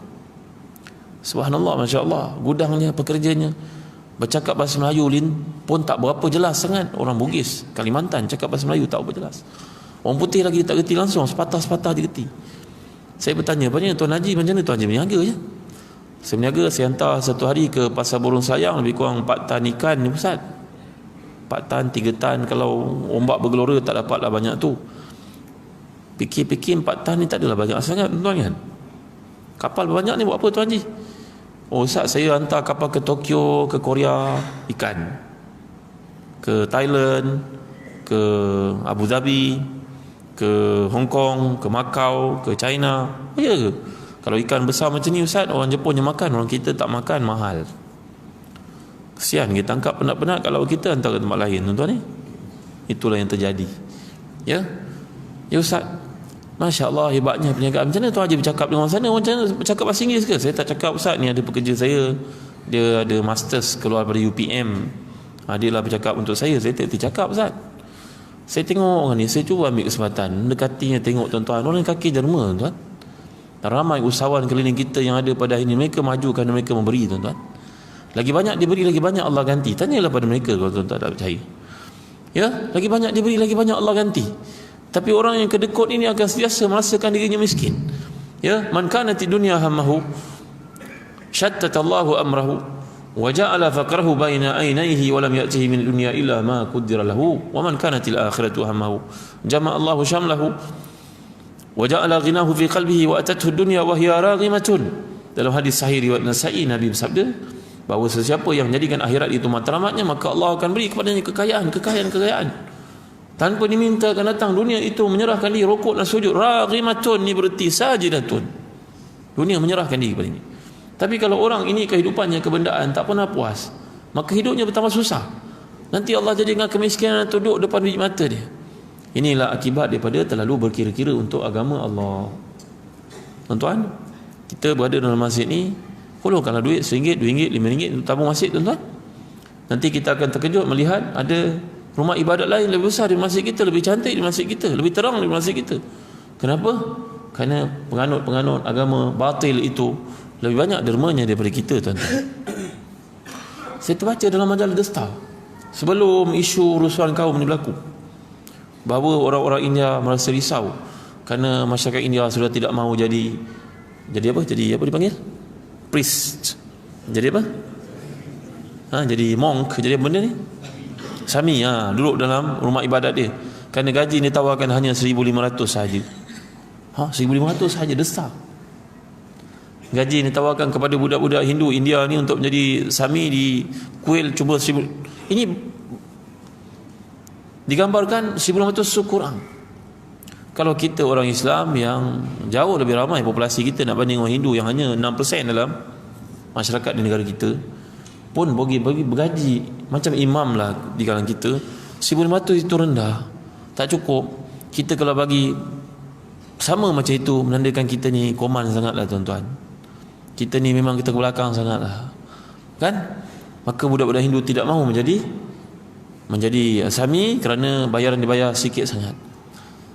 Di mana salahnya tuan-tuan? Salahnya daripada kita, kerana kita berkira-kira untuk agama Allah. Kita melihat tabung masjid, tak apalah ni Haji Din ada, Haji Din beri derma, tak apalah, saya belakang sikit lah. Selalu perasaan rasa kemiskinan itu berlaku dalam hidup kita. Kita merasa tak apalah, orang lain punya peranan lah. Fulan ada banyak wang, dia pakai kereta Mercedes, aku naik motor kapcat. Maka semangat seperti ini tuan-tuan akan menjadikan kita ke belakang tuan-tuan. Ya, kerana tuan-tuan yang muliakan Allah sekalian, kalau kita baca dalam Al-Quran cerita orang masuk ke alam barzakh, perkara pertama yang mereka kesalkan ialah tidak bersedekah. Ya, kita baca kan, Allah gambarkan, fa asaddaq wa akum minas salihin. Ya Allah, kembalikan aku ke dunia untuk bersedekah. Kerana semua orang akan melihat gambaran sedekah itu terlalu indah, terlalu hebat pulangannya. Maka kita nak jadi kaya, amalkanlah hadis ini, berilah untuk Allah ganti sesuatu yang lebih baik daripada apa yang kita fikirkan. Dalam jumhur para ulama berkata tidak salah kalau kita berniat dalam satu ibadat yang kita buat. Saya sembahyang duha Ustaz, saya harap supaya Allah terima ibadat duha saya dan saya dijadikan kaya, keluar masalah kemiskinan, ya, tidak ada hutang-hutang seperti ini, tak ada masalah. Jumhur ulama mengatakan harus. Ya, dalam mazhab Syafi'i ada sedikit ketat mengatakan kalau kita beribadat tu niat kerana Allah, yang apa Allah beri adalah bonus. Tapi jumhur para ulama Hanafiyah, Malikiyah, Hanabilah mengatakan harus kita dalam doa yang kita sematkan, ya Allah, aku nak pahala dan aku nak rezeki lah, ya Allah, aku sembahyang duha ni supaya aku keluar masalah kemiskinan lah, ya Allah. Aku baca bahawa Sayyidina Ali bertemu dengan Rasulullah SAW. Sayyidina Ali minta kepada Rasulullah untuk didoakan supaya keluar daripada kemiskinan, maka Nabi ajar kepadanya doa, Allahumma kfini bihalalika an haramik wa aghnini bifadlika amman siwak. Hadis ini riwayat Tirmizi, ada disebut Imam Nawawi dalam Al-Azkar, ya Allah, cukupkan aku dengan yang halal dan mencari haram, kayakan aku dengan minta kepadamu bukan kepada manusia. Lalu Sayyidina Ali berjaya membayar semua hutang-hutangnya, walaupun hutangnya sebesar bukit yang besar, tapi Allah lorongkan beliau untuk keluar dari masalah hutang. Ya Allah, hutang aku keliling pinggang, ya Allah aku sembahyang duha ni salah satu sebabnya untuk aku mampu bayar hutang. Tak salah, tak ada masalah perkara ni. Maka tuan-tuan rahmati dan dikasihi sekalian, banyak lagi perkara yang boleh menyebabkan keberkatan datang dalam hidup kita. Contohnya seperti yang kita gambarkan tadi, banyakkan sembahyang sunat. Mazala abdi yataqarrabu ilayya binawafil hatta uhibbah. Sentiasalah seseorang itu mendekatiku dengan ibadah-ibadah sunat, maka aku akan sayang kepadanya. Kalau aku sayang kepadanya, kuntu sam'ahu allazi yasma'u bihi wa basarahu allazi yubsiru bihi wa yadahu allati yabtishu biha wa rijlahu allati yamshi biha. Kalau aku cinta kepada seorang, aku jadi kepadanya tangan, kaki, anggota, menunjukkan ke situ keprihatinan, perhatian yang Allah berikan kepada seseorang ini sehingga semua benda yang dia buat menjadi. Kan? Ya tuan-tuan hati dan dikasihi, ini wali Allah. Tuan-tuan baca kan kisah tentang 3 orang manusia tersekat dalam gua kan? Tahu tak kisah ni? Tahu kan? Semua tahu kan? 3 orang tersekat dalam gua, berjalan, kemudian melihat satu gua, hujan turun, masuk dalam gua. Masuk dalam gua, tiba-tiba jatuhlah batu, menghempak pintu gua tertutup. Tak mampu mereka keluar, masing-masing bertawassul dengan amal saleh yang mereka lakukan. Ini wali-wali Allah tuan-tuan. Salah seorang daripadanya merupakan majikan yang memberikan hartanya kepada orang yang memerlukan, memberi kepada pekerjanya. Tiba-tiba seorang pekerja tidak datang mengambil bahagiannya. Semua orang tahu kisah ni. Maka ini bukti-bukti yang sangat banyak menunjukkan bahawa bagaimana kita memberi dan tidak berkira ini adalah sebab untuk dapat keberkatan dalam hidup tuan-tuan. Ya, banyakkan ibadah-ibadah sunat, sembahyang sunat duha sebagai contohnya. Satu hari saya pergi ke Madinah tuan-tuan, saya jumpa seorang perempuan dengan suaminya menceritakan pengalaman manis mereka telah bekerja di Madinah lebih 10 tahun. Dia bercerita dengan saya, Ustaz, saya dulu susah Ustaz, belajar ada diploma je Ustaz. Jadi pada umur saya 14 tahun, saya dengar Ustaz bercerita, seorang Ustaz bercerita di kampung saya bahawa kepentingan sembahyang duha untuk mengambil rezeki. Saya amalkan Ustaz. Daripada umur saya tingkatan 2, saya amalkan dalam duha saya. Saya minta sihat tu badan, dapat suami yang saleh. Alhamdulillah, ni suami saya seorang yang baik. Saya minta nombor 3 Ustaz, biarlah Allah bagi pada saya kekayaan dan saya dapat duduk dekat Mekah dan Madinah, semayang di sana selalu. Saya belajar tak pandai Ustaz, tak ada peluang. Adik-beradik pun bukan pandai sangat semuanya, kata perempuan ini. Suaminya dia mendengar cerita ni. Saya doa, akhirnya saya jadi seorang nurse, bekerja di hospital universiti di UM. Bertahun-tahun kerja sebagai nurse ni penat Ustaz, buat raya pun tak dapat cuti sebagainya. Maka saya minta lah satu fakulti dibuka di sebuah universiti, fakulti perubatan dan juga nursing. Saya dapatlah jadi seorang pensyarah dengan pengalaman bekerja sebagai nurse begitu lama. Tiba-tiba fakulti itu pula tutup. Saya diserap sebagai seorang admin saja. Alhamdulillah, syukur. Satu hari ada satu pembentangan kertas kerja, saya minta tolong daripada anak-anak murid saya, budak-budak fakulti Islam ini, untuk menceritakan tentang stres dalam Quran. Dan surah yang menjadi fokus saya surah Yusuf. Ada kalangan para ulama tafsir macam Qatadah berkata kalau kita ni stres, bacalah surah Yusuf. Ada disebut dalam kitab, contohnya Qurtubi, tafsir Qurtubi, Ad-Durrul Mansur. Maka saya pun bentangkan surah ini dalam bahasa Inggeris Ustaz. Tiba-tiba kertas saya tu jatuh ke tangan seorang, orang panjang-panjang kan. Akhirnya sampai pula kertas tu ke Dubai tanpa saya tahu. Maka Dubai University jemput saya present paper. Saya degree pun tak ada Ustaz, saya ada diploma je. Nak beli tiket pergi Dubai itu pun tak ada duit Ustaz, bayangkan. Tak cukup duit. Jumpa adik-beradik, ada bagi pinjam sikit-sikit, campur, dapatlah cukup duit. Pergi dengan suami saya berdua, tinggalkan anak-anak masih kecil, sekolah rendah. Pergilah kami ke Dubai untuk present paper. Dubai offer saya jadi nurse di Dubai. Dia berkatalah gajinya sangat banyak lah di Dubai. Tapi saya teringat kerja nurse ni bukan jalan-jalan cabaran lah. Datuk kerja dengan orang Arab pula. Ya, orang Arab pula ada dia punya PL, sikap yang tertentu, tabiat tertentu. Saya dengar cerita takut pula. Ya, kami pun tak ready. Kami pun cakap tak mau, kalau nak jadi pensyarah boleh lah. Orang yang menemu-duga tu kata tak apalah, nanti saya hantar paper kamu ni pergi ke Jeddah. Paper saya pergi ke Jeddah. Ya, jadi mungkin moralnya kita ni jangan kedekut ilmu sangat lah tuan-tuan. Kalau orang ambil bahan-bahan kita, sebarkan, ubah-ubah nama, tak kisah, Allah tahu tuan-tuan. Ya, paper saya beredar sampai ke Jeddah. Jeddah pula panggil saya untuk present paper ini. Orang Arab seronok dengan bahan ni. Ya, saya segan Ustaz, malu nak bercakap depan pensyarah-pensyarah, tapi ada pengalaman sikit yang saya muatkan. Minta lagi duit ke abang ipar pula. mereka membantu. Saya pun terbang pergi Jeddah. Jadi kat Jeddah tu Ustaz, ketika saya present paper, Allah makbulkan doa saya daripada umur 14 tahun Ustaz. 30 tahun baru Allah makbulkan Ustaz. Umur saya sewaktu diterima menjadi pensyarah di sebuah college, universiti di Jeddah itu masih 44 tahun. 30 tahun. 30 tahun Allah makbulkan. Allahu Akbar, Masya Allah, Tabaraka wa Ta'ala. Ya, kalau baca cerita Nabi Yusuf tu bertemu semula dengan Yaakob 28 tahun sebab terpisah kan. Umur 12 tahun jumpa ayahandanya, umur 40 tahun, 28 tahun, lebih kurang. Ya, umur 30 tahun saya berdoa kepada Allah, Allah makbulkan. Akhirnya mereka pun menawarkan saya jadi pensyarah di sebuah universiti di Jeddah kepada orang Arab. Tiap minggu Ustaz, hari Jumaat nanti ada bas datang ambil, nak pergi mana? Nak pergi Madinah. Okey, Madinah. Nak stay kat Madinah, ada hotel kat Madinah free. Bila nak balik? Hari Ahad, hari nak buka universiti. Okey, kami datang ambil, jangan bimbang, duduk rehat. Dan tiap-tiap hari orang Arab ni punya pemurah Ustaz, makan free Ustaz. Duit gaji tak usik pun Ustaz. Pergi kat universiti tiap-tiap hari ada orang buat jamuan. Saya dah 10 tahun kerja kat sini, rasanya kalau kat Malaysia 100 tahun pun tak dapat macam ni punya simpanan. Allahu Akbar, Masya Allah, Tabaraka wa Ta'ala. Aku kongsi tuan-tuan. Orang perempuan ni bercerita dengan saya, dengan air mata dia bercerita. Allahu Akbar, hebatnya orang ni. Ya, doa dimakbulkan, Allah tak pernah berhenti berdoa. Ya, Masya Allah, Tabaraka wa Ta'ala. Kemudian kalau kita lihat antara sebab keberkatan datang ialah menjaga silaturahim. Kan itu dalam hadis mengatakan, man arada yusatalahu fi rizqi wa yunsalahu fi asari falyasil rahimah. Dalam hadis sahih riwayat Nasa'i, siapa yang nak hidupnya berkat, umurnya berpanjangan dalam kebaikan, orang sebut-sebut sebagai kebaikan, maka hendaklah dia menjaga silaturahim.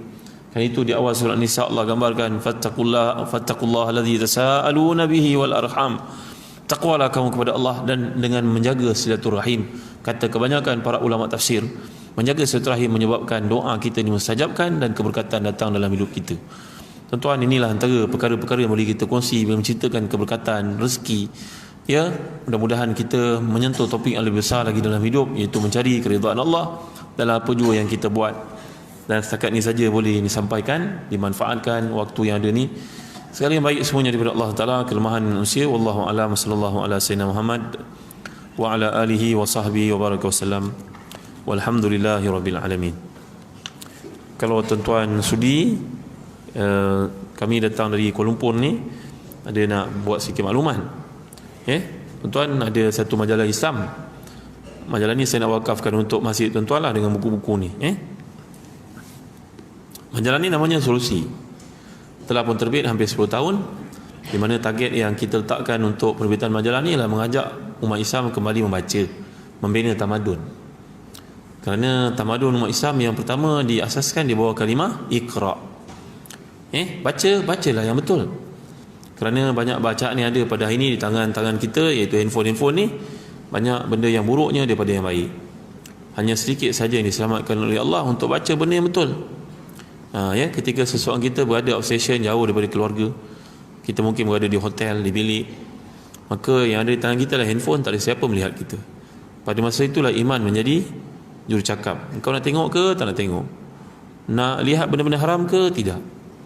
Maka tuan-tuan, kita cuba untuk mengajak umat Islam membaca yang betul, kerana dalam bahan ini adalah dimuatkan bimbingan, panduan, kepimpinan, bicara-bicaranya menjurus kepada ketakwaan, insya-Allah. Tolonglah ambil peluang perhatian pada majalah ni. Kalau dapat, tuan-tuan dapat langgan ke untuk masjid tuan-tuan, sekolah, pejabat, hadiahkan untuk PIBG anak-anak, supaya anak-anak kita baca benda yang betul. Memang mereka akan berkata, mereka sekarang bacaan kurang, betul, tapi adakah kita nak mengalah? Ibarat orang kata mengantuk di sorongkan bantal. Maka kita biarkan umat kita terus baca benda-benda yang salah, melalaikan, tak manfaat. Saya pernah pergi ke pesta buku di beberapa negara, contohnya di Frankfurt, London pun ada. Kita melihat orang-orang barat ni membaca, kedai-kedai buku mereka sangat imarah, makmur. Contohnya kalau kita berada dalam kereta api yang daripada Heidelberg ke Munich di Germany, kita melihat orang-orang Jerman yang baca buku-bukunya macam majalah jam, majalah kereta. Kerana dengan itu membina semangat spirit competition di kalangan mereka. Lalu orang-orang mereka membaca, membuat benda-benda yang baru. Mereka negara robotik terkemuka di dunia.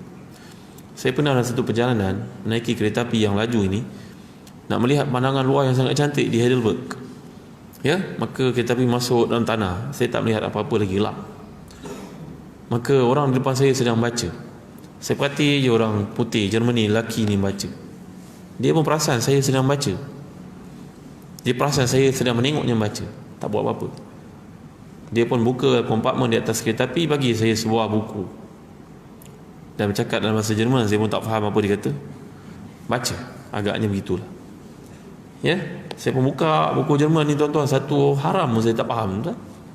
Satu patah pun saya tak faham. Saya tengok ni. Tiba di stesen, saya pun kembalikan buku ni kepadanya. Orang Jerman tak suka cakap English. Kita kata padanya, ambil balik. Selayu, ambil balik. Dia tengok saya, ambil, sedekah. Saya pun bawa pulang buku ni, tunjuk kepada anak-anak saya. Tengok buku ni orang Jerman bagi. Harganya 30 euro tuan-tuan. Mahal 30 euro ni, 180 ringgit kita. Rupanya orang Jerman, orang suka membaca dan memberi pada orang lain. Saya ambil pengajaran melihat benda ni berlaku pada diri saya sendiri. Ya, dan pesta buku London pada bulan 4 yang lalu pun saya hadir, saya tengok. Saya bertanya kepada orang putih ni dalam appointment yang kita buat, bertemu, bagaimana jualan buku. Tak merosot sikit pun. Buku-buku mereka sangat mahal. Kalau nak jual buku murah ni kena ada kebenaran daripada parlimen. Tak boleh simply turun-turun harga, tak boleh, kerana buku dianggap benda membina kemajuan bangsa mereka. Pengajarannya tuan-tuan, kita umat Islam, kalau kita pergi ke kedai-kedai buku besar di Kuala Lumpur, Popular, MPH, Border, Kinokuniya, tengoklah anak siapa yang sedang baca tuan-tuan. Ada lagi tak agak? Kita akan terkejut melihat golongan yang membaca sepit ni duduk membaca, membelik buku, dan nanti di troli-troli yang disediakan tu berbakul-bakul dia beli buku. Mahal-mahal tuan-tuan. Itulah satu ukuran kepada kemajuan keduniaan. Kalau kita nak bersaing dengan mereka, kena baca. You stop reading, you stop leading. Kamu tak baca, kamu akan ketinggalan. Saya kira orang Terengganu ni orang yang mulia, ulama'nya ramai. Kalau pergi ke peringkat ketua pengarah, KSU kementerian, ramai orang Terengganu. Lebih ramai daripada orang Kelantan sebenarnya.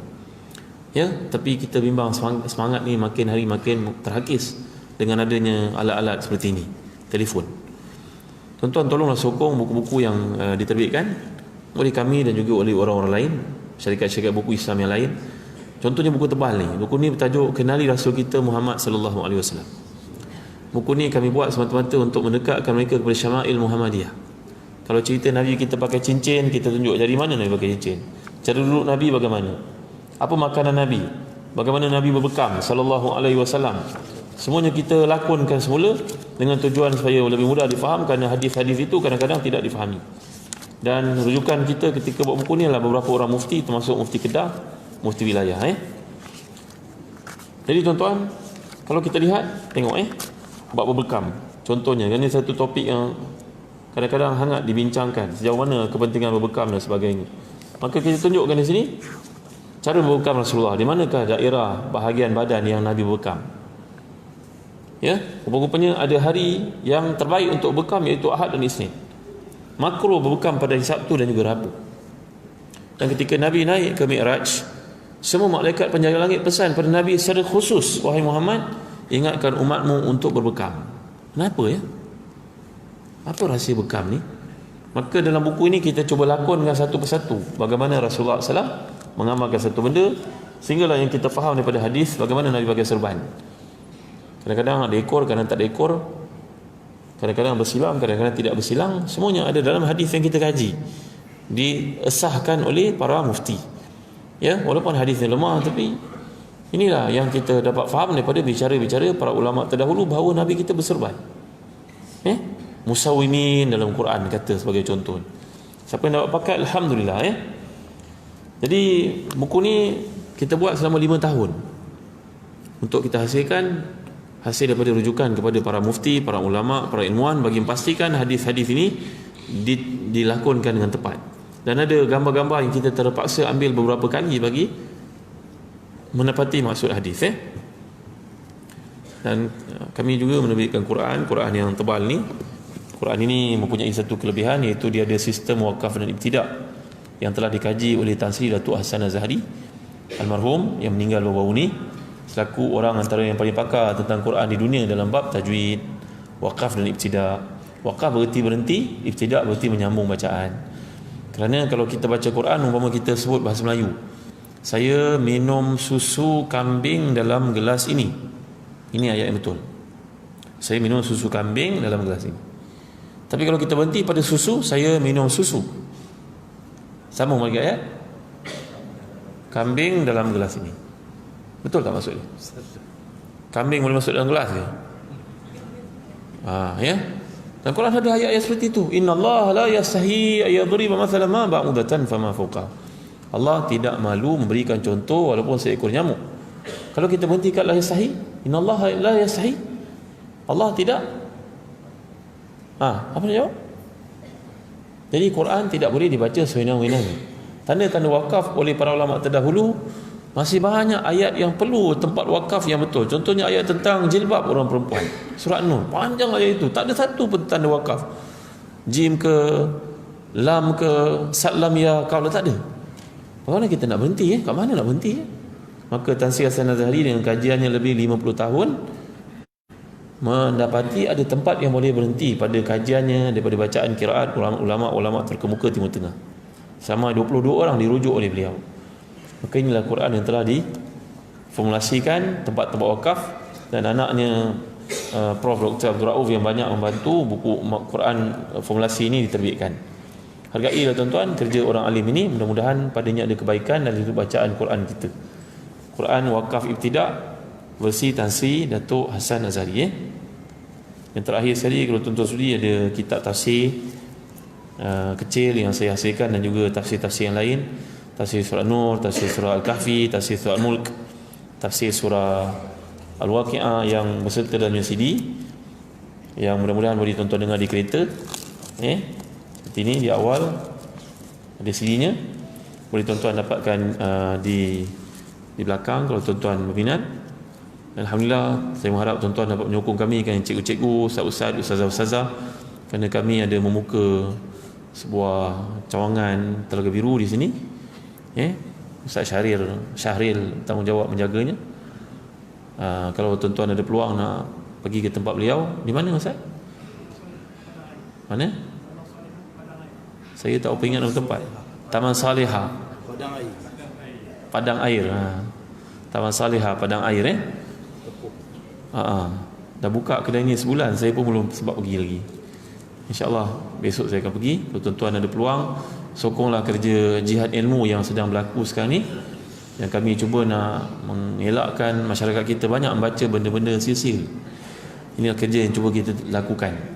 Kalau ada kalangan ustaz-ustaz, ustazah, cikgu-cikgu, ada guru-guru cemerlang, kami mengalu-alukan untuk tulis bersama kami buku-buku ni, moga-moga menjadi jariah. Buku sains, buku fizik, matematik tambahan pun kami sedang terbitkan, dan ada yang kami telah terbitkan. Mudah-mudahan dengan cara demikian dapat kita berkongsi-kongsi, menyampaikan ilmu, menjariahkannya. Berkekalan bahan ditulis itu, banyaklah pahala yang akan mengalir insya-Allah, kerana ia ibarat ilmu yang dimanfaatkan. Dalam hadis yang Nabi gambarkan, kematian berakhirlah semua perkara melainkan sedekah jariah, ilmu manfaat, anak yang soleh. Jadi kalau tuan-tuan ada kesudian, ada kelapangan, bolehlah ziarah kedai buku kami di Taman Salihah, Ustaz, Jalan Padang Air. Padang Air, Ustaz Syaril ada bersama-sama, tuan-tuan boleh jumpa dengan beliau. Sekiranya tuan-tuan minat untuk bersama-sama kami dalam kerja jihad ilmu ni, dalam kerja perjuangan mentabatkan ilmu untuk bangsa kita pada hari ini. Jadi apa yang ada atas meja ni kami nak hadiahkan untuk masjid tuan-tuan, untuk dibaca. Janganlah disimpan dalam bilik imam, nanti dia suci dalam debu. Jadi mudah-mudahan dapat dimanfaatkan, diwakafkan, dibaca. Mudah-mudahan semua orang ada bahagiannya, disuruh pahala. Sekian, terima kasih sekali lagi. Wassallallahu ala sayyidina Muhammad wa ala alihi wasahbihi wasallam. Wassalamualaikum warahmatullahi wabarakatuh.